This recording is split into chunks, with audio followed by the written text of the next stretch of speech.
Pastinya kamu sudah tidak asing lagi dengan cerita yang satu ini, yakni kisah anak durhaka yang tidak mengakui ibu kandungnya ketika ia sudah menjadi bangsawan kaya raya. Dia pun dikutuk menjadi batu oleh ibunya, dan kini situs batu tersebut menjadi objek wisata di Pantai Air Manis, Kota Padang. Dikisahkan pada zaman dahulu, hiduplah seorang pemuda dengan ibunya di sebuah desa. Hidup mereka sangat miskin, bahkan untuk makan sehari-hari saja sangat susah. Ayahnya telah wafat dan dia adalah anak tunggal.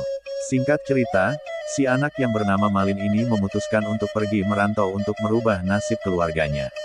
Setelah mendapat izin dari sang ibu, berangkatlah Malin menuju negeri seberang.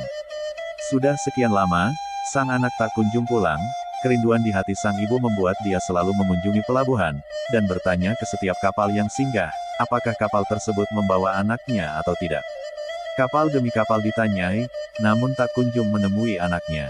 Sedangkan sang anak, ternyata telah menikah dengan seorang putri dari raja yang kaya raya, mereka hidup dalam naungan harta benda yang melimpah. Kebahagiaan dianugerahi Tuhan atas mereka. Sebab kilau harta duniawi ini, sang anak akhirnya lupa dengan nasib ibunya yang kesusahan dan terlatih-tatih menunggu kepulangan anaknya. Pada suatu hari, tiba masanya bagi mereka untuk mengunjungi desa tempat tinggal Malin. Setelah sampai, sang ibu mendapat kabar bahwa ada kapal yang berlabuh dan anaknya ada di sana.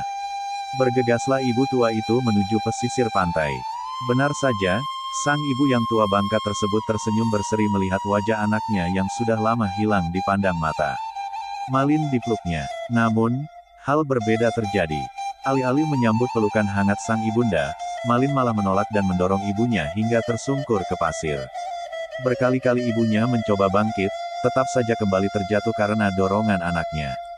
Betapa hancur hati sang ibu, putra satu-satunya ternyata tak lagi mengakui dirinya sebagai ibu kandungnya.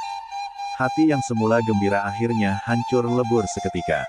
Orang yang ditunggu bertahun-tahun telah pulang, tapi malah menorehkan luka yang amat dalam di hati sang ibu. Kapal pun pulang dan berlayar, orang-orang sudah balik ke rumah masing-masing, sedangkan sang ibu masih tersungkur di tanah dengan air mata yang berguyur. Ketika sadar, sang ibu dengan perasaan hancur mengadukan nasibnya kepada Tuhan, seraya berdoa. Ya, Tuhan, kalau memang dia bukan anakku, aku maafkan perbuatannya tadi. Tapi kalau memang dia benar anakku yang bernama Malin Kundang, aku mohon keadilanmu, ya Tuhan. Ucapnya pilu sambil menangis. Benar saja, langit yang tadinya cerah tiba-tiba mendung, badai pun datang dan menghantam kapal Malin Kundang, diiringi petir yang menggelegar. Tak butuh waktu lama, kapal Malin hancur berkeping-keping, berubah menjadi batu.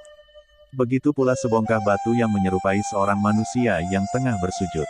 Konon, batu itu adalah sosok Malin Kundang, yang berada di objek wisata di Pantai Air Manis, Kota Padang, Sumatera Barat.